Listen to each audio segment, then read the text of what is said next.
তাইলে আমরা এইটা সাব্যস্ত হইল যে আমরা নবীর পরে আর নবী নেই। এটা কি আপনার একমত? কথা কন না যে একমত? সবাই কন আমিন। আমরা নবী শেষ নবী, এরপরে আর নবী নাই, এই ব্যাপারে আমরা একমত।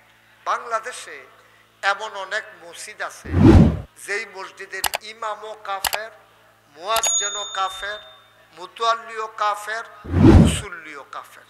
আপনারা যেটা টেনশনে পড়ে গেছেন গা, এরকম করেন না, আমি বিরক্ত হই।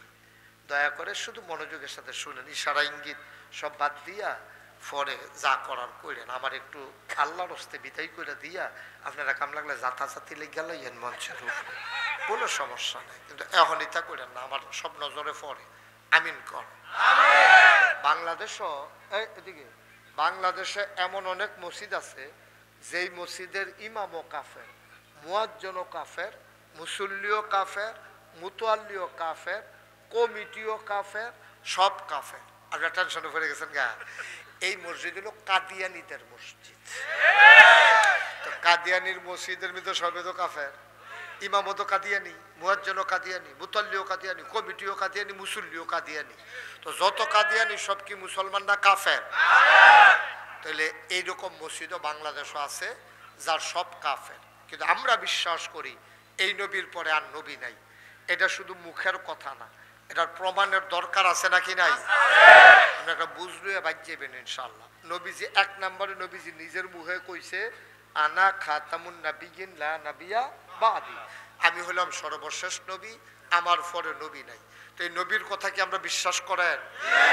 নবীজি জীবনে কি একটা মিছা কথা কইছে?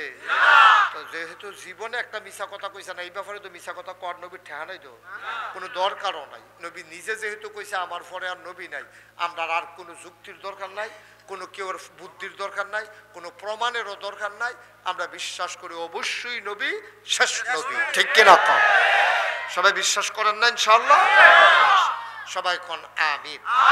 আচ্ছা, এরপরেও আরেকটু যাচাই বাছাই করি, নবীর কথা বিশ্বাস করি, কইরেও দেখি আরো কোনো কথা কোনো জায়গাত আছে কি না। আছে। নবীজি যেই বছর এন্তেকাল করলো, এন্তেকালের 81 দিন আগে, খুব খেয়াল করবেন মনোযোগের সাথে, কয়দিন না? আমি কোনো সময় যে করেছি গেলাম কি তা ওয়াজ করতে আসি, কয়দিন না? নবীজির এন্তেকালের 81 দিন আগে নবীজি গেছে আরাফার ময়দানে। এটা হলো নবীজির জীবনের শেষ হজ, বিদায় হজ। আরাফার ময়দানে গিয়া একটা পাহাড় আছে, পাহাড়টার নাম হলো জাবালে রহমত। এই পাহাড়টার কেনারে নবীজি বৈশা রয়েছে একটা উটের পিঠে, উটের পিঠে। এমন সময় ওই ময়দানটার ভিতরে লোক ছিল 1,25,000। সুবহানাল্লাহ কইতেন না? কত? 1,25,000 লোক ওই দিন ওই ময়দানটার ভিতরে হাজির। আর নবীজি বৈশা রয়েছে একটা উটের পিঠে। কথা মনে আছে তো নাকি? পরন্ত বিকেল, সূর্য ডুবু ডুবু প্রায়, সূর্যের সোনালী রোদটা আমার নবীর চেহারা মুবারকে এসে পড়ছে। সবাই তাকাইয়া রয়েছে। 1,25,000 লোক সাইরুগুল দিয়া গেরাও দিয়া দাঁড়াই রয়েছে নবীজির। নবীজি যখন এই বসে আছেন, সবাই দেখতেছে নবীজির গাল হয়ে গেছে লাল, চোখ বড় বড়, কপালে মুক্তার দানার মতো ঘাম। ঘটনা কি? নবীজি এভাবে ঘামতেছেন, কোনো পরন্ত বিকেল, মৃদুমন্দ বাতাস বইতেছে। এখন তো ঘামার সময় না, এটা তো আর দুপুর না, এত বেশি গরমও না। এরপরে নবীজি ঘামতেছেন কেন? কাছের যারা সাহাবা, লগে দিয়া যারা আসিল, তারা বুঝ জ্বালাইছে গামটার অন্য একটা কারণ আছে। এটা হলো ওয়াহি নাজিলের লক্ষণ। ওয়াহির এত পাওয়ার, এত লোড সইতে পারে না উট। ওয়াহির এত ওজন, লোডটা উট সইতে পারে নাই। ওটটা করছে কি আস্তে করে নবীর নিয়ে বাড়ির উপরে বসে গেছে, আর নবীর কপালে ঘাম জমে গেছে। সবাই বুঝে ফেলছে নবীর উপরে নিশ্চয়ই ওয়াহি নাজিল হচ্ছে। কোরআনে আল্লাহ কয়, লাউ আনজালনা হাযাল কুরআনা আলা জাবাল জাবালিল্লা রাআইতাহু খাশিআন মুতাসাদ্দিআন মিন খাশিয়াতিল্লাহ। ওহির এমন পাওয়ার, ওহির এমন ওজন, ওহির এমন লোড ওই পাহাড়ের উপরে। আহা, কত বড় কথা! সুবহানাল্লাহ বলবেন না?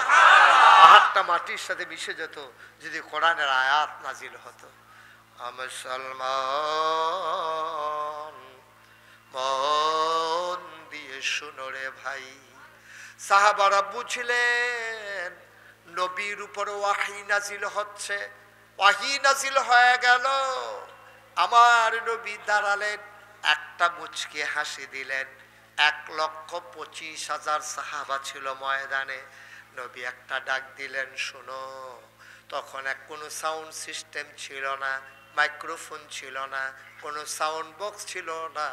নবী খালি মুখে একটা ডাক দিলেন। মুফাসসিরিনে কেরাম কয়, নবী ডাকটা দেওয়ার লগে লগে লগের বেড়াটায় যেমনে শুনছে, একেবারে শেষ মাথার মানুষটাও সম পরিমাণে একরকম শুনেছে।